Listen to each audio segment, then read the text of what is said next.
Goeiedag en baie welkom by Stellenbosch Gemeente se aanlyn diens van vandag. Dit is die eerste Sondag van die Junie-Julie skoolvakansie. So ons neem aan daar is 'n klomp mense wat saam met die omgewing en saam met die natuur en ons ritmes so half in 'n hiberneer ingaan.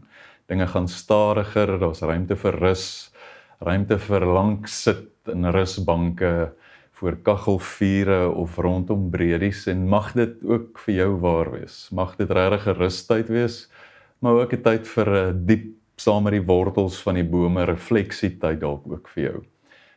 Is tyd van spasie. So die kinderbediening het dus verlede week geëindig. Daar is nie kinderbediening vir die tyd van die vakansie nie en die skole begin weer die 19de Julie. So dan begin die kinder en die tienerbediening weer vol stoom. En in die tyd van die vakansie is daar nou hier 'n lewendige diens steeds ook vandag aan, maar die 3de en die 10de Julie is daar net 'n aanlyn diens. So maak seker jy onthou nou daai twee datums, die 3de en die 10de Julie, die twee middelste naweke van die vakansie, is daar eenvoudig net te min hulp om die hele stelsel aan die gang te hou en gee ons die stelsel bietjie van 'n breuk. So die 3de en die 10de Julie is daar geen fisiese dienste nie, wel aanlyn dienste soos vandag dan ook. Maak seker dat jy gedurende die tyd dalk steeds in verbinding bly, dat jy die weeklikse e-pos kan ontvang, of jy WhatsApps kan ontvang. Daar is hierdie QR-code op die skerm, as jy hom inscan, dan word jy outomaties deel ingeteken op al die inligting. So maak seker as jy dit nog nie ontvang nie, dat jy dalk daardie kode nou inscan. En dan wil ons so lank vooruitkyk na die vakansie, hou so lank die datum oop van die wynveiling, die 30ste Julie, is nog lekker koud genoeg vir 'n heerlike saamkuier en die wynveiling. So hou so lank daardie datum oop. En dan na die vakansie is daar ook 'n klomp wonderlike inspirasie geleenthede wat op ons wag, so hou gerus die inligting dop daarvoor. Ons hoor daar in 1 Johannes dat Johannes skryf dat liefde die vrees en die selfsug verdryf. So dit beteken nie ons is nie meer bang nie, maar dit is 'n verhoudingsvrees. En verhoudingsvrees veroorsaak bietjie van 'n selfsug, bietjie van 'n gepantserde lewe. En ek wil jou kans gee om nou saam met Stefan, wanneer ons 'n lied sing, weer in die identiteit, amper so half kaal voet, kaal hart, sonder ons maskers, wonderlik, goeie nuus daarin. Maar dit is regtig in ons verhouding by God, in sy liefde kan tuiskom. So kom ons raak vry uiteindelik van die vrese in ons verhouding met God, en kom eenvoudig in hierdie lied tuis by hom. Kom ons bid hierdie lied saam. You unravel me with a melody. You surround me with a song of deliverance from my enemies, till all my fears are gone. I'm no longer a slave to fear. I am a child of God. I'm no longer a slave to fear. I am a child of God. From my mother's womb, you have chosen me. Love has called my name. I've been born again to your family. Your blood flows through my veins.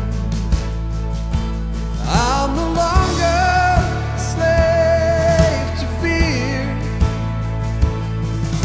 I am a child of God.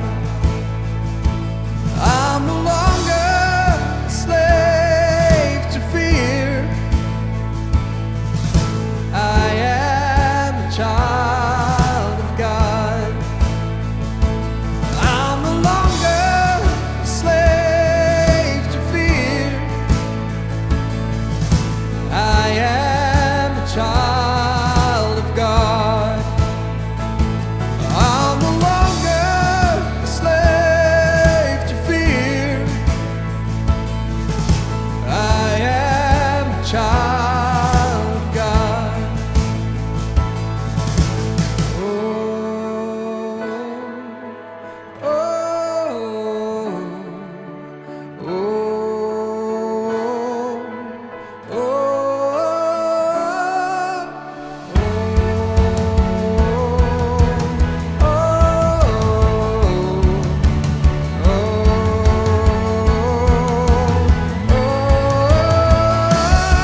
Ek wonder as jy die woord gewone liefde, ons reeks tema van hierdie reeks hoor. As jy gewone liefde hoor, wat is die prentjies wat in jou gedagtes opkom? Hoe lyk gewone liefde as jy dit vir iemand sou moes beskryf? Hoe ruik dit? Hoe voel dit, hierdie gewone liefde? Hierdie amper aardse kaalvoet liefde sou ek wou sê. Hoe lyk dit? Hoe ruik dit? Hoe klink dit? Hoe voel dit? Toe ek so rukkie terug Auntie Krog se gedig lees Sondagmiddagete, het dit vir my soos gewone liefde geruik, geklink en gelyk. Ek lees dit vir ons om jou so bietjie nader aan gewone liefde te bring. Almal is by die huis. Ek kook. Die wêreld as kos is 'n vermenslikte wêreld. Om te kook is 'n daad van hoflikheid. Die kombuis dam in goue beslag van lag en wyn en speserye. Die naalstring tussen ons en die wêreld is die kastrol. Ouma Dot se kastrol in die oond. Gestop met roosmaryn en stafies knoffel sis die bout. Elke brandende bos is 'n heilige bos, maar wie skaapbout voorsit, is 'n priester. Ek kook rys asof ek vir kindertjies sorg, met 'n titseltjie neet prys ek die skepping. Geskropte wortels begin van binne af gloei in botter en gemmer vind hulle 'n ware stem. Boontjies dompel in wit peper en vinkel, 'n slaai lepel ontbloot, 'n koerente flits en die sag klinkende juwele van naak olyf, kers, tamatie en amandel. Die diepste so wees van pampoen kom op die tafel. Die geëte van die oorvloed wêreld is 'n liefgehade wêreld. 'n Maaltyd wat oorstort van hartlikheid se versaligde geluide, ja kos gee, is 'n morele daad, 'n wederopstanding. My uitgelate gesin sit aan, in eens broos in hulle genoegheid, hulle onbeskadigheid, hul almal nog saamheid. Ons prys die gulle gee as die groot genoegsame garansie. Die vatters van die aarde vat hande. Ek wil jou uitnooi om jou eie, of as jy saam met mense is, dalk nou hande te vat.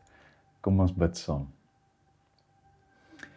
Here, U gee vir ons die lewe soos 'n tafel wat kreun van geure en kleure en verskeidenheid van liefde. U gee vir ons 'n hele rangskikking, 'n hele resepteboek vol mense in ons lewens. En ons wil vandag, wanneer ons oor gewone liefde nadink, wil ons vir 'n oomblik net eers dit onthou, dit erken, vir U al die eer en al die dank daarvoor gee, dat U ons lewens soveel kleur en geur kom gee deur mense. Here, en dan wil ons kom bid dat U ons sal bewus maak van hoe U ons wil vorm ook deur hierdie mense wat al ons grille en geite ken, wat ons op ons beste en op ons slegste al ervaar het, dat ons sal ontdek dat hulle nie net hierdie omhelsende geskenk is nie, maar ook die plek en die mense is waardeur U ons en ons gewone liefde kom vorm.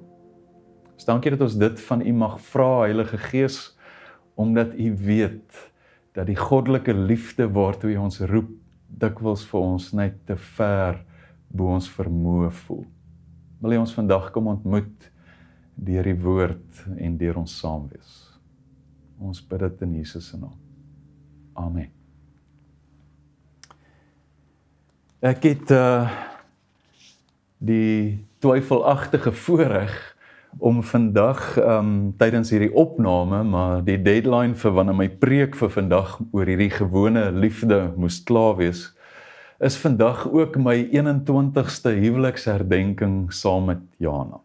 En ek het nogal gewonder, is somebody trying to tell me something, terwyl ek oor hierdie tema van gewone liefde moes nadink. So jy moet my vergewe, maar ek is nogal besoedel deur 'n nostalgiese, beskeie, dankbare viering en refleksie van 21 jaar saam met Jana. En ek dink as ons twee eerlik sou wees, dan sou ons ook gesê het, ons gewone liefde is maar nog in wording. En dis vandag se tema, ons gewone liefde is altyd maar nog in wording. En daarom hierdie prentjie van 'n volwassene wat hopscotch, wat 'n kinderspeletjie speel, want is amper iets wat groot mense weer van vooraf sal moet leer. Dis nie iets wat vir hulle so natuurlik soos kinders kom nie. Dit vra amper vir groot mense in hierdie spel van liefde om weer kind te word, en dit vra inspanning. Dit kom nie sommer net nie. En hierdie ontdekking van gewone liefde wat in wording is 'n heerlike genade ontdekking wat jou vrylaat aan die een kant, maar aan die ander kant jou ook uitdaag en jou oproep tot groei, tot transformasie, tot leer, tot beweeg. So mag dit vandag met ons almal gebeur. Nou, laat ek begin deur so 'n bietjie uit te praat. Jana het 'n nare gewoonte, wel sy het 'n paar, maar hierdie een nare gewoonte van Jana, is sy sal soms wanneer ek vir haar sê, ek is lief vir jou, of ek het jou lief, sal sy nie antwoord met die verwagte wederkerige respons nie, maar sy sal vir my vra, hoekom? As ek vir haar sê, ek het jou lief. En ek wonder, wat sou jy antwoord vir die gewone mense in jou lewe, vanuit jou gewone liefde, wanneer jy jou liefde teenoor hulle verklaar en vir hulle sê, ek is lief vir jou, en hulle vra vir jou, hoekom? Hoekom het jy jou man of jou vrou lief? Hoekom het jy jou kinders lief? Hoekom het jy jou ouers lief, daardie goeie vriend, vriendin, daardie kollega, daai familielid? Hoekom het jy hulle lief? Wat sou jy antwoord? Ek wonder dadelik, wat sou God antwoord, as ons hom sou vra vandag, maar Here, hoekom het U ons lief? Miskien kom Johannes 3 vers 16 op, sodat ons die ewige lewe kan hê, sodat ons nie sal verlore gaan nie, en die ewige lewe sal hê, en dan wonder mens dadelik, maar wat is dit, hierdie ewige lewe, en wat beteken dit alles? So 2 van die gewone fundamentele tekste wat by Stellenbosch gemeente gereeld herhaal word, dikwels dalk tot frustrasie toe, maar ons herhaal, ek en Andrei, dikwels al het ek gehoor, hierdie 2 tekste. Ek het gedink ons moet gaan na hierdie fondament toe, wanneer ons oor liefde en in wording, is daar hierdie 2 groot tekste wat ons dikwels gebruik, wat ek dink ons vandag kan help. Jy kan ontspan, ek gaan ook na ander tekste verwys.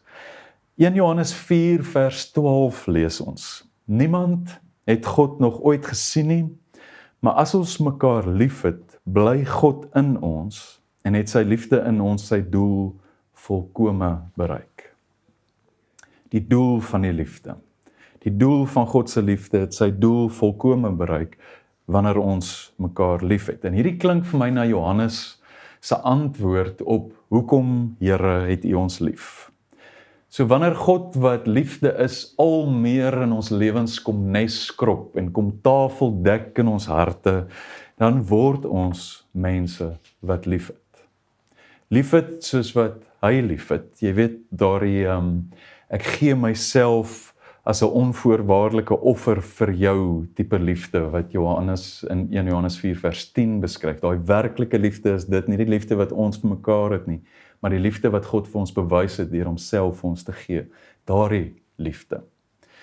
Johannes, so hier is die eerste gedagte van Johannes. Hy gee egter nog 'n duidelike antwoord hier in 1 Johannes 4 op hoekom God ons liefhet in vers 16 tot 18 as hy sê, God is liefde, wie in die liefde bly, bly in God en God bly in hom.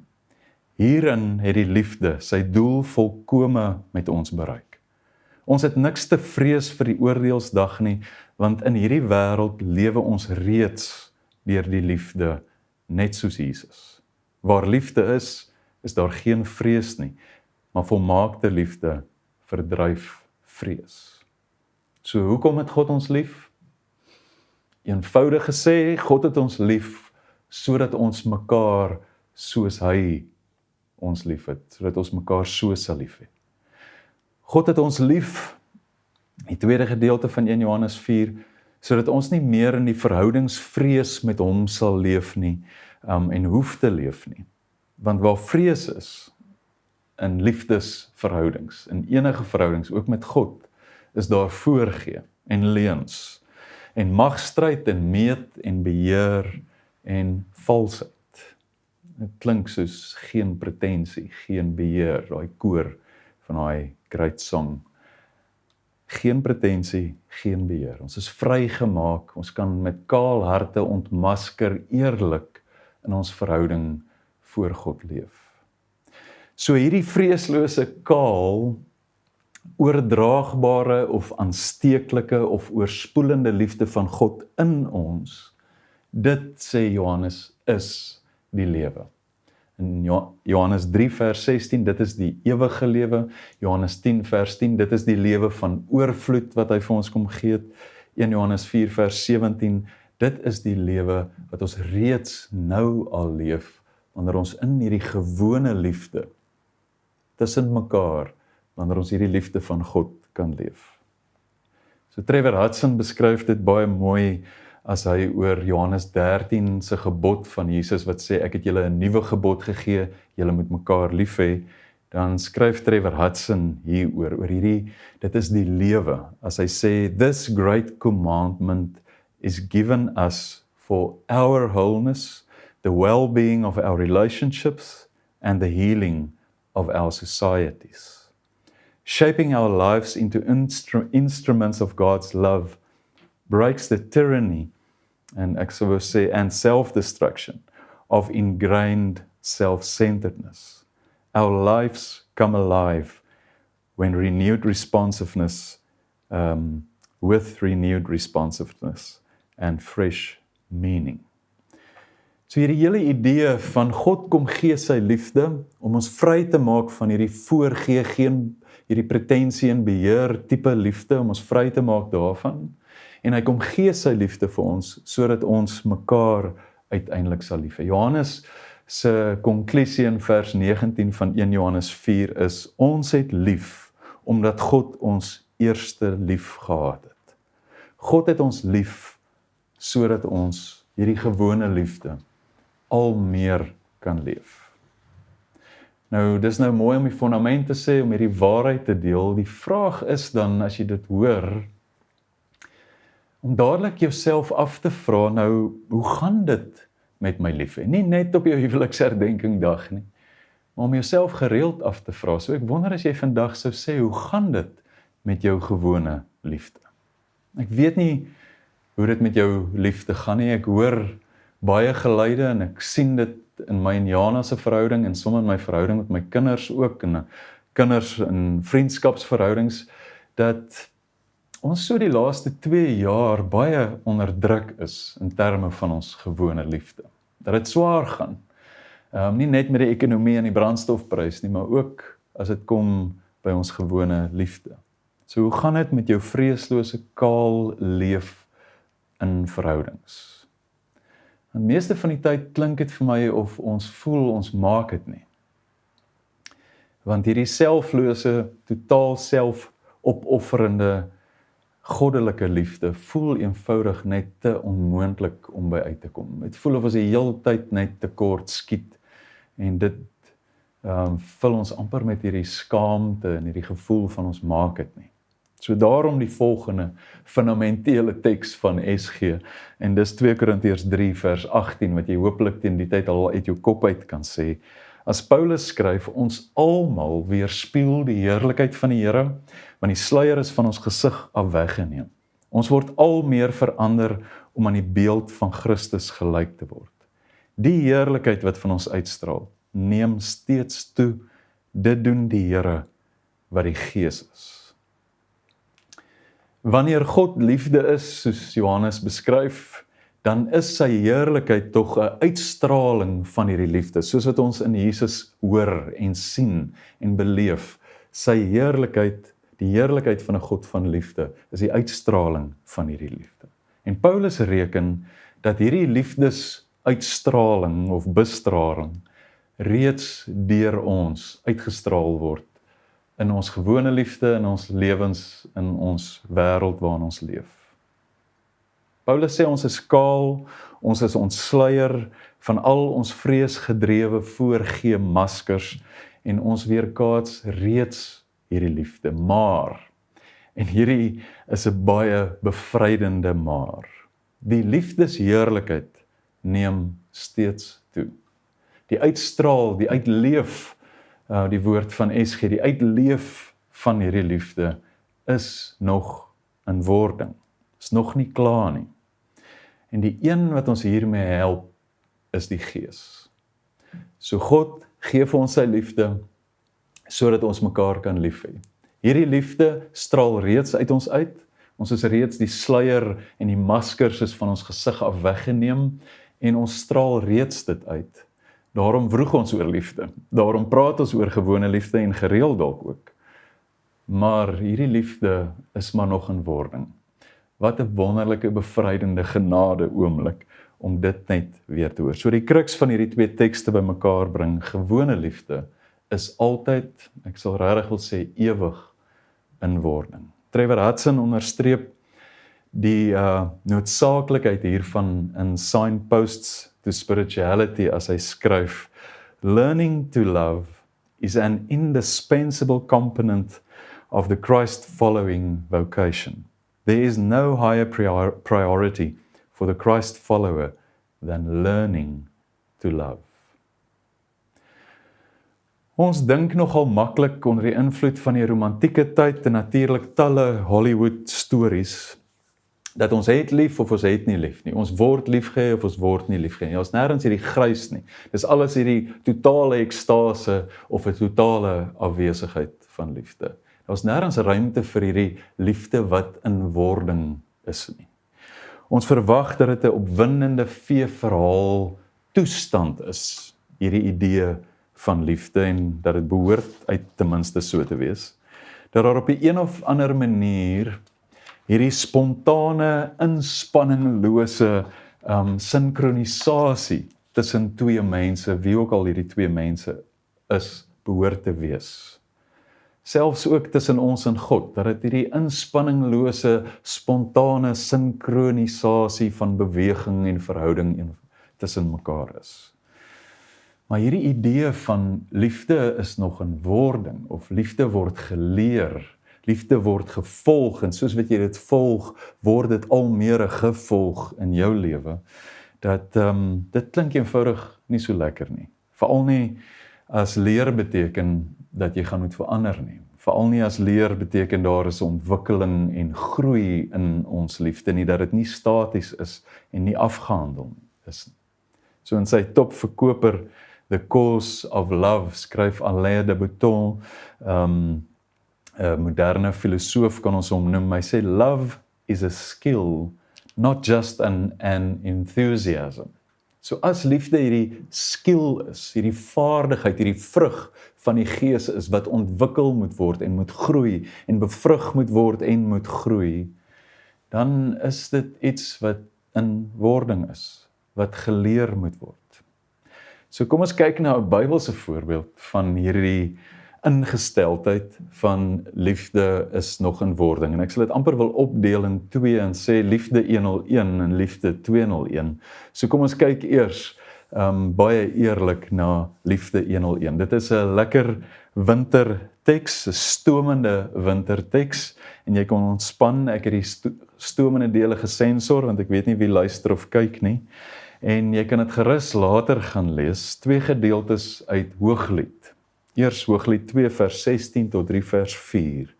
As die vrou skryf, die man wat ek liefhet is myne, en ek syne, hoor die besit net daar.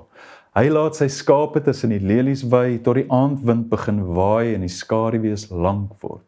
Kom terug, man wat ek liefhet, maak soos 'n ribbok, soos 'n takbok lam, op die beter berge, hoor die eise net daar. Op my bed in die nag het ek gesoek na hom wat ek liefhet. Ek het hom gesoek en hom nie gekry nie.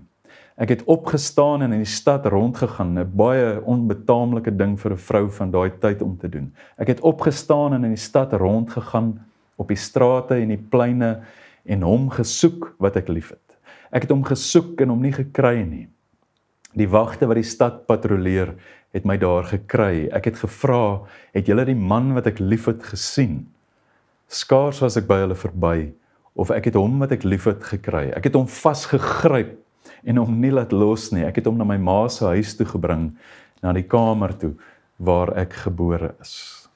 Net eers tot daar, ek hoop jy kan hoor, dat alle liefde, soos hierdie vrou se liefde 101, begin altyd by hierdie behoefte aan besit, hierdie soms buite my aard gaan, buite die kultuurverwagtinge gaan, van verower en besit, en vasgryp. Hierdie is 'n liefde met die oog op onsself. Ek hoop jy kan hoor, hierdie vrou se selfgesentreerdheid in haar soeke, in haar besit, in haar vasgryp, hoe dit alles, die middelpunt van hierdie gedeelte, is die vrou en haar soeke en begeerte en ego, haar vasgryp vanuit haar eie ek. Al ons liefde. Die liefde vir God, die liefde vir ons ouers, lewensmaat, ons kinders, ons vriende, selfs van die vreemdeling wat ons wil help, selfs vir ons troeteldiere. Alle liefde begin by die ego se ek wil jou hê. Anleda Beton skryf tereg, what we typically call love is only the start of love. So ons het hierdie idee van hoe liefde begin, en dis hierdie ego-gedrewe, selfgerigte idee van liefde, en ons het dis eintlik so half ons finale definisie van liefde, en hy sê ons maak 'n fout as ons dink dat dit is hoe liefde is. Dis maar bloot die begin van liefde. So voor jy dalk te gou jou selfgerigte ego-liefde wil regverdig of dalk wil ontken, hierdie is regtig net die begin, en dankie tog vir jou ego-gedrewe inisiatief van liefde, want anders sou ons nooit eers met enige liefde van enige vorm begin het nie. Alle liefde begin hier. Die tragiese sou wees, as ons nooit oop is om die volgende tree te leer of te ontdek nie. As ons net by hierdie absorberende of kunsmatige of gulsige liefde sou bly, en baie mense doen, selfs al is hulle al ou getroud is, kom hulle nooit by hierdie volgende tree van die liefde nie. As ons nooit oop is om die vrymakende, lewegewende, transformerende liefde te ontdek nie.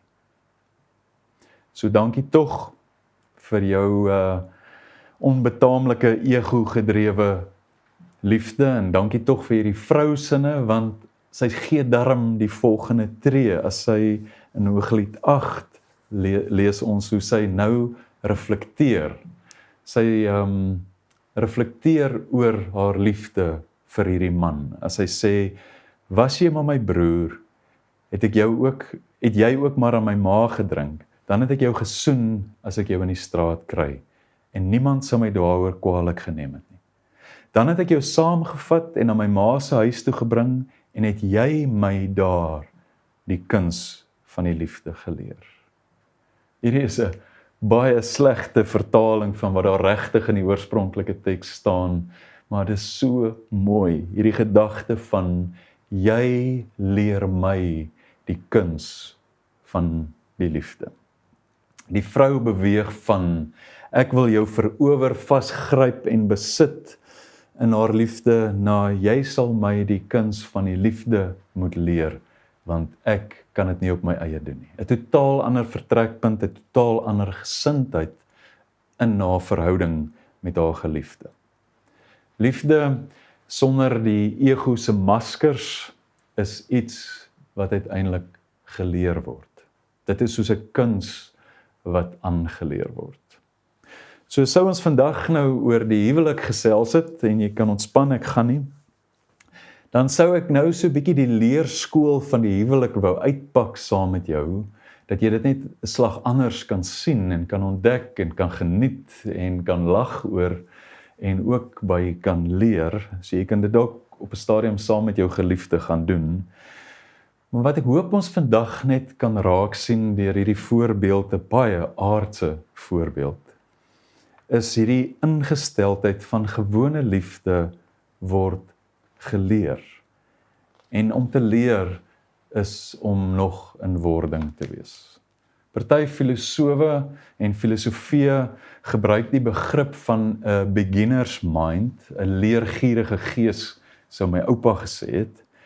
Maar Jesus gebruik eenvoudige metafoor om hierdie beginsel van die beginner's mind, van ek is nog in wording, te beskryf. Kom ons lees Matteus 18 om dit te ontdek. In daardie tyd het die disippels by Jesus gekom met die vraag: wie is die belangrikste in die koninkryk van die hemel? Hy het 'n kindjie nader geroep en hom tussen hulle laat staan en gesê: dit verseker ek julle, as julle nie verander en soos kindertjies word nie, sal julle beslis nie in die koninkryk van die hemel kom nie. Wie homself gering ag soos hierdie kindjie, hy is die belangrikste in die koninkryk van die hemel, en wie so 'n kindjie in my naam ontvang my. So kom ons onthou net weer dat God is liefde. God is die koning van hierdie koninkryk, waaroor die disippels wil weet, maar wie is die belangrikste in hierdie koninkryk? 'n lekker ego-vraag. En as God wat liefde is, die koning van hierdie koninkryk is, dan is sy koninkryk 'n koninkryk van liefde, van sy tipe liefde. Hoe sou dit lyk wanneer jy met die gesindheid van 'n kind opdaag by hierdie lewe, hierdie koninkryk van liefde, van gewone liefde? Hoe sou dit lyk wanneer jy Jesus se raad hier volg en die gesindheid van 'n kind hê in jou pogings van gewone liefde? By die ek leer maar nog die kuns van die liefde. Sou jy dalk meer genade vir jou eie pogings van liefde hê en ook van jou mislukkings? Sou jy meer bewus wees van hoe selfbewus jy is in jou pogings tot lief hê? Sou jy lag vir jouself? Sou jy meer vra as antwoorde gee of so selfversekerd wees? Sou jy meer nederig wees? Sou jy erken daar is nog so baie wat jy nie weet nie, wat jy nog moet ontdek en nog moet leer? Sou jy kan erken dat jy ander nodig het en dat jy dit nie op jou eie kan doen nie? Sou jy by jou mislukkings dalk makliker jou skuld kan erken en jouself kan vergewe met die wete dat jy maar nog in wording is, want jy is maar nog net kind in jou liefde. As jy groot genoeg is, kan jy dalk voor die spieël erken, with love as with life, we are all beginners. Daardie is die wonderlike en ek wil sê gemaklike, genadige gedeelte van om soos 'n kind lief te hê. Dat jy hopelik bietjie ook anderster sal kyk na jou pogings, hoe goed ook al, hoe vol mislukkings ook al, hoe wonderlik ook al, maar dat jy steeds soos 'n kind ook na jou liefde sal kyk. Dit is die maklike deel. Maar nou is die vraag, of sou jy ook hierdie kinderlike, ek leer nog liefde, van hierdie goddelike liefde, vir ander kan toelaat. Vir hulle wat in gewone verhoudings met jou is, met hulle gewone pogings van liefde, sou jy hierdie kinderlike, hulle leer maar nog hoe om lief te hê, ook vir hulle toelaat. Vir regeerders, vir vriende, vir lewensmaats, vir ouers, vir kinders, vir die kerk. En dink gou dan, hoe hanteer ons kinders wat duidelik maar nog leer? Sou jy hulle met daardie selfde manier kon verdra, vergewe, help, mooi mee praat, na luister, begelei, mooi uitspel, geduld mee, oorlag soms, of dalk baie keer net voorwag? Kan jy op dieselfde manier na die liefdesmense in jou lewe kyk? Hierdie beginsel van ek begin nog, ek is ewig in wording, loop diep spore deur die wêreld van spiritualiteit, deur die landskap van spiritualiteit. En sommer net 3 skrywers wat ek in hierdie week teëgekom het wat hier oor praat. Die eerste Eugene Peterson, Thomas Merton en Meister Eckhart. Peterson skryf, there are no experts in the company of Jesus. We are all beginners, necessarily followers. Ook so in ons wording van hierdie liefde. Thomas Merton skryf, we do not want to be beginners, but let us be convinced of the fact that we will never be anything but beginners all our life. Hy praat hier spesifiek oor gebed en oor liefde en gebed. En dan sê Meister Eckhart, be willing to be a beginner every single morning. Hoe lyk dit as jy nie net in die begin van jou verhoudings nie, maar regdeur in jou lewe, die heeltyd aan jouself as 'n beginner, as 'n kind, as die geringste dink, en wat sou dit aan jou idee oor gewone liefde en oor ander se pogings van liefde en oor God se liefde, hoe sou dit jou verander van hoe jy dink daaroor? So ek dink 'n goeie oefening van tyd tot tyd sou wees om hersiening te doen van wat het jy nou al geleer oor die liefde. En ons is nie lief vir hersiening nie, die eksamen is vandag hoeka verby vir 'n klomp kinders, wel vir my kinders. So om jouself dalk gereeld te gaan afvra, maar waar het ek gegroei in my liefde? Wat het ek geleer by hierdie of daardie een? Dalk moet jy 'n lysie van die gewone mense met wie jy saam leef, jy weet daardie kaalvoet mense in jou lewe, om te gaan vra, maar wat leer ek by hierdie een? Dalk vir jou 'n lysie te maak van hulle name en langs elkeen te gaan skryf, langs elke verhouding, wat leer ek oor myself en oor die liefde by hierdie een of in hierdie verhouding op hierdie stadium, want môre lyk dit weer anderster. En jy doen hierdie oefening nie om jou ego te streel of af te kraak nie, maar juis om hierdie beginsel van my liefde is nog in wording, daai gesindheid by jou al meer 'n werklikheid te maak. Om jou uitgangspunt, jou vertrekpunt van jou liefde te verander. So ten slotte, ons lees aan die einde van 2 Korintiërs 3 in hierdie idee van ons is nog in wording, dat ons word al meer verander om aan die beeld van Christus gelyk te word, hierdie heerlikheid wat van ons uitstraal, hierdie liefdesuitstraling neem steeds toe, dan skryf Paulus daar, dit doen die Here wat die Gees is. En ons wil amper hier sê, dankie tog, dat die Gees dit in ons doen. Die vraag is dan natuurlik, maar hoe doen die Gees dit? As ons reg deur Handelinge gaan lees, dan sal as jy fyn lees, sal jy dit agterkom hoe die Gees werk. Nie so skouspelagtig soos wat ons dikwels sou dink nie, maar dat die Gees altyd vanuit verhouding werk. Reg deur Handelinge sien ons dit.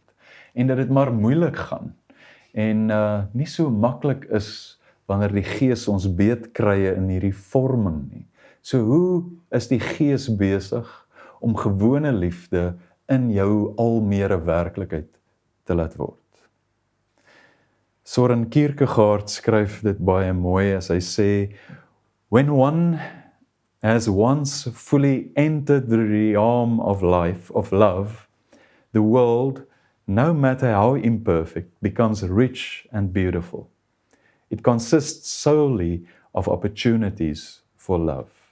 So Kierkegaard reken in hierdie boek van hom, Works of Love, dat dit die hele lewe is, en hy beskryf dit in sy boek, in die hele boek, hoe elke verskillende faset van die lewe uiteindelik hierdie geleentheid word om lief te hê, om 'n geleentheid om lief te hê. Ek sou dan sy woorde wou misbruik en sê elke geleentheid van die lewe is in die Gees se hande 'n oomblik waarin ons kan leer hoe om lief te hê. Dat die hele lewe op 'n manier hierdie skoolgrond is. Maar om dit so 'n bietjie meer konkreet te maak, wie is die mense in jou lewe? Jy weet daardie doodgewone mense van gewone liefde, die mense wat jou kaalvoet, kaal hart, kaal gesig, gemaklike self ken.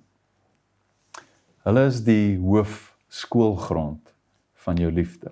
Want dit is meestal hier waar jy kaalvoet en ontmasker leef.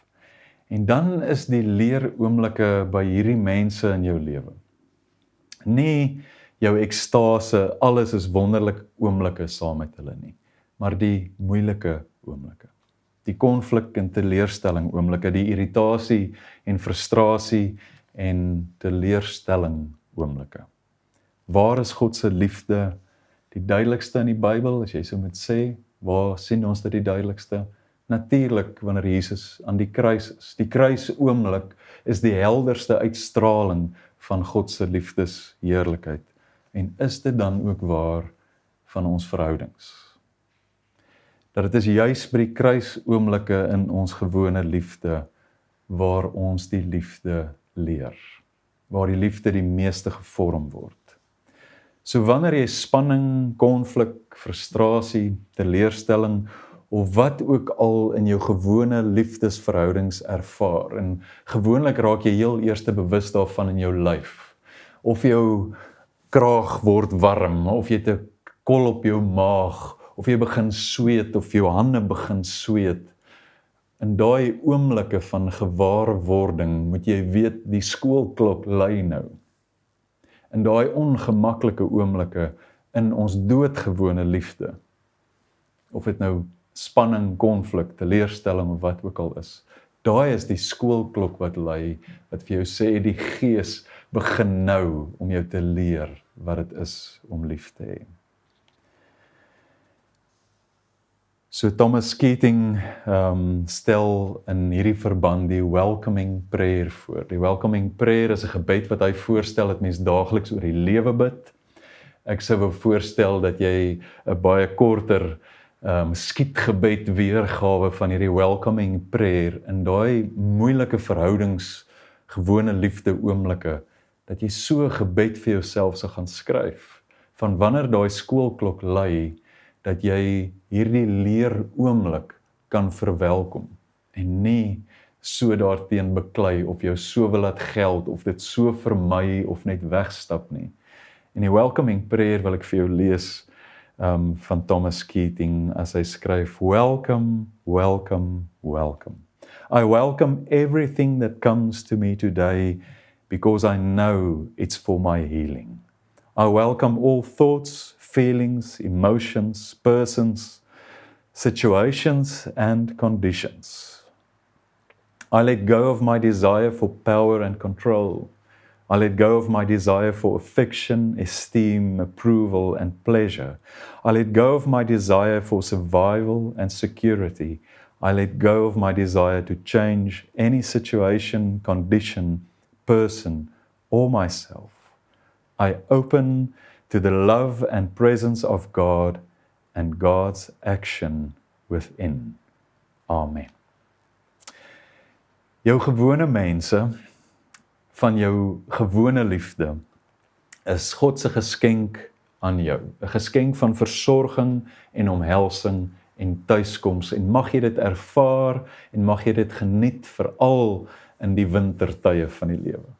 Maar hulle is die plek waar jy leer wat dit is om werklik lief te hê, veral by daardie kruisoomblikke.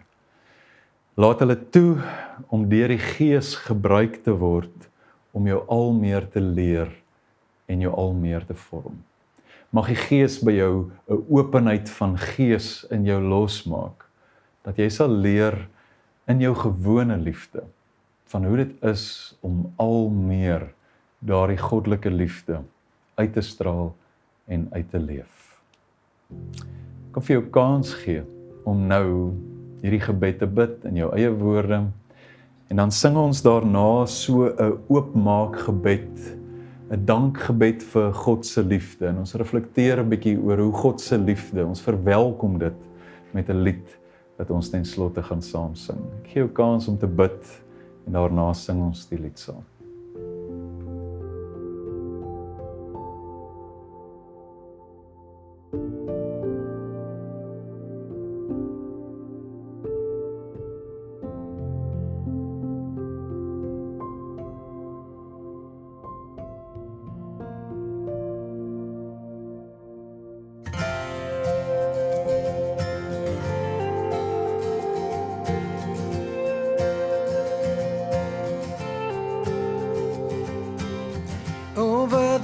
mountains and the sea, your river runs with love for me.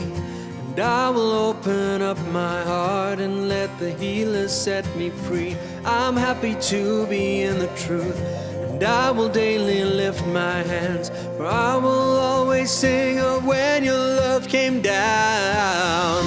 I could sing of your love forever. I could sing of your love forever. I could sing of your love forever. I could sing of your love forever. Over the mountains and the sea, your river runs with love for me. And I will open up my heart and let the healer set me free. I'm happy to be in the truth, and I will daily lift my hands, for I will always sing of when your love came down. I could sing of your love forever. I could sing of your love forever. I could sing of your love forever. I could sing of your love forever. I could sing of your love forever. I could sing of your love forever. I could sing of your love forever. I could sing of your love forever. Oh, I feel like dancing. It's foolishness, I know.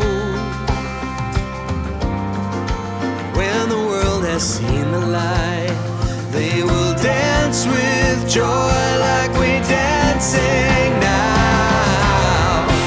I could sing of your love forever. I could sing of your love forever. I could sing of your love forever. I could sing of your love forever. I could sing of your love forever. I could sing of your love forever.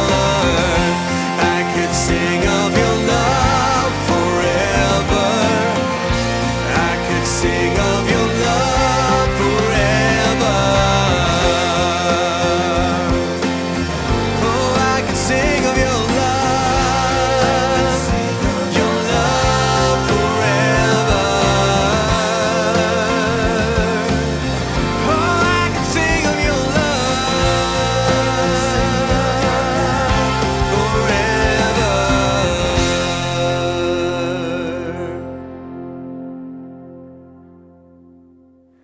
Mag die Gees jou al meer oortuig van God se onvoorwaardelike, omhelsende liefde van jou. Mag die Gees jou al meer oortuig en jou al meer bewus maak van hoe jy nog nodig het om die liefde te ontdek, en mag dit jou opgewonde maak dat jy dit mag leer. Mag die Gees jou al meer bewus maak van wat jy nodig het om te leer van die liefde in jou doodgewone verhoudings van elke dag. Mag jy dan verras word dat dit die lewe is, die lewe van oorvloed, dat dit die ewige lewe reeds nou al is. Mag die Gees so saam met elkeen van ons wees. Amen. Baie dankie dat jy vandag saam met ons gekuier het. Ons gesels volgende week oor hierdie gewone liefde wat verruimend is. En ons sien uit daarna om die tyd so aanlyn met mekaar te kan spandeer. Gee jou kans nou om iets van jouself ook te gee, soos wat die liefde mos altyd vra.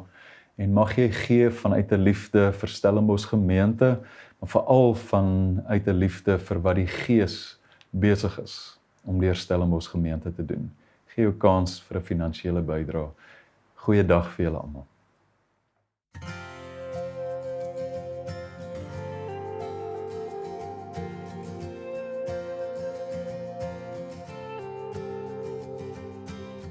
Over the mountains and the sea, your river runs with love for me.